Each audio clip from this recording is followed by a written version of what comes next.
Hi,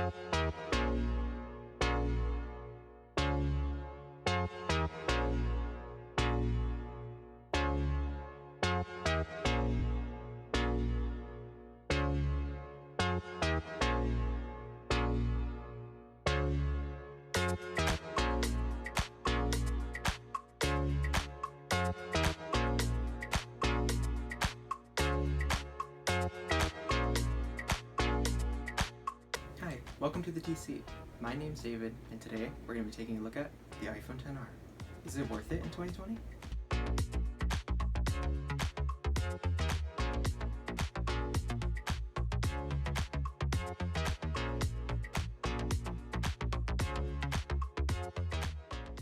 The iPhone XR was released on September 12, 2018 as a premium mid-tier iPhone with higher-end specs at a lower price than the premium iPhone models at the time, the iPhone XS and XS Max. It started at $749 for 64 gigs of storage. However, with the introduction of the iPhone 11 in 2019, pricing went down to $599.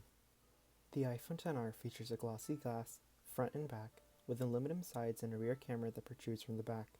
It also came in 6 different colors: black, white, yellow, blue, coral, and product red, featured here.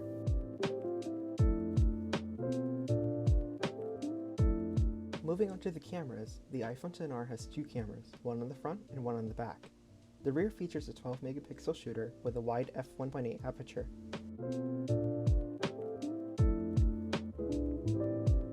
It also has optical image stabilization and a True Tone 4 LED flash with slow sync to help against red eyes when taking flash photos and the overexposure that often happens with flash photos. Of course, it also features portrait mode, but only on people as software decides how you apply the effect. In practice, you can see that the XR camera will let you see if there's a person in the shot, so it will enable portrait mode. When you remove that person, it tells you that no person is detected. It will not apply a portrait effect to your photo. Also, after taking a portrait photo, you can change the amount of bokeh with the depth control feature, allowing you to go more realistic with the blur or go crazy and pretend that you're using an f1.4 lens. Finally, with portrait photos, you can use portrait lighting to mimic the effect of lighting in a studio.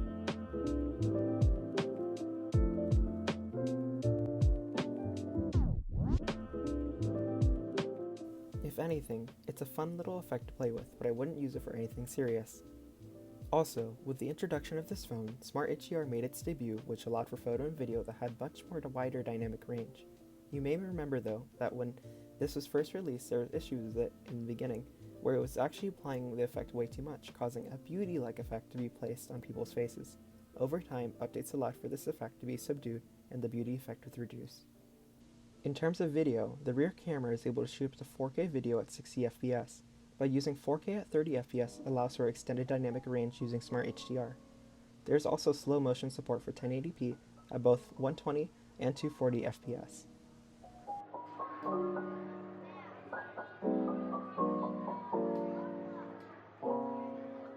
Something that doesn't get mentioned a lot in reviews was the inclusion of stereo recording on this generation of iPhone, which allowed for much more depth with sound and left and right channels to record audio separately.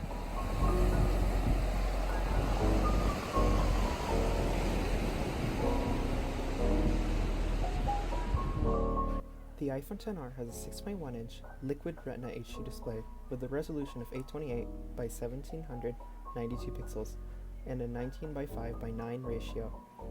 It has a pixel density of about 326 pixels per inch, which became controversial because it had the same pixel density of the first iPhone to feature a Retina display, the 2010 iPhone 4. However, it isn't as bad as it seems, as it is still sharp enough to not notice any pixels at normal viewing distance. It features a newer iPhone design with a screen that reaches the 4 corners evenly, but with bigger bezels all around than its more expensive siblings. It also has a 120Hz touch sample rate, but it still features a 60Hz refresh rate. It will be exciting to see what they do with the refresh rates in the fall with the new iPhone. The Face ID sensor lies at the top, which grew faster as iOS 13, but I would say it still isn't as quick as Touch ID 2nd generation. But it's still quick enough and most people wouldn't notice a difference.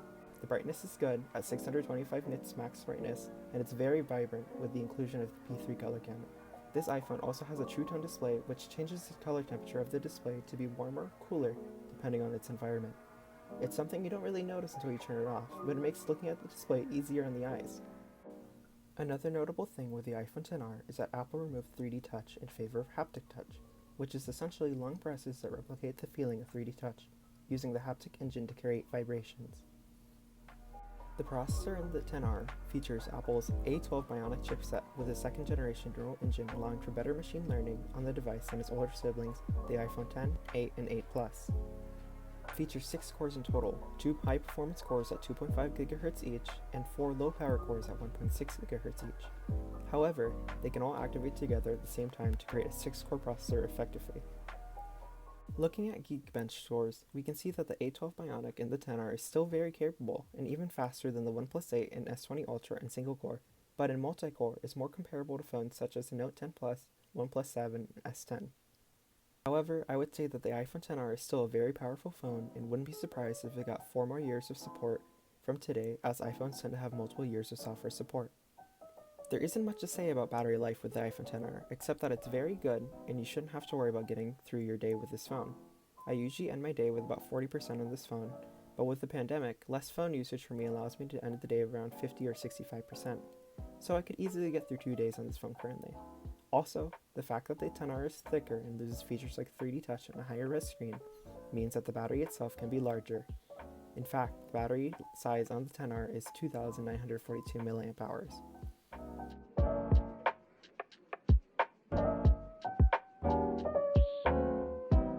Some other notable features of the XR are things like wireless charging, IP67 water resistance, Bluetooth 5.0, and the Express Card with Power Reserve. The Express Card with Power Reserve is interesting because this is also rumored to be in the upcoming car key features that might be released as a part of the upcoming iOS 14 update. Only time will tell, as we'll see what's happening with the next iOS update at WWDC later this month. So, where does the iPhone XR stand in 2020? Well, the iPhone XR has 2 main competitors in the Apple camp, the iPhone SE2 and the iPhone 11. The iPhone SE2 is a great deal where it stands. Most people looking for a newer design should look elsewhere, as it features the same design as the 2017 iPhone 8. Looking at the iPhone 11, it's a great phone, but we're only a couple months away from the iPhone 12 release, so I would just wait and see what comes next.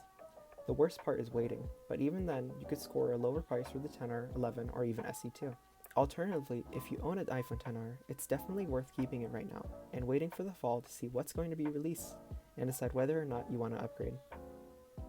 Overall, the iPhone XR is a great phone with great battery life, good cameras, and awesome performance in 2020. It's worth keeping if you own it, but if you're shopping for a cheaper iPhone, it's worth looking at the newer iPhone SE2 or looking at second-hand market for a cheaper alternative.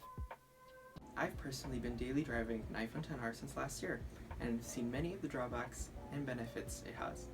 Do you use an iPhone XR? How do you like it? Comment down below, and please don't forget, leave a like and subscribe if you like what you saw. Thanks for watching.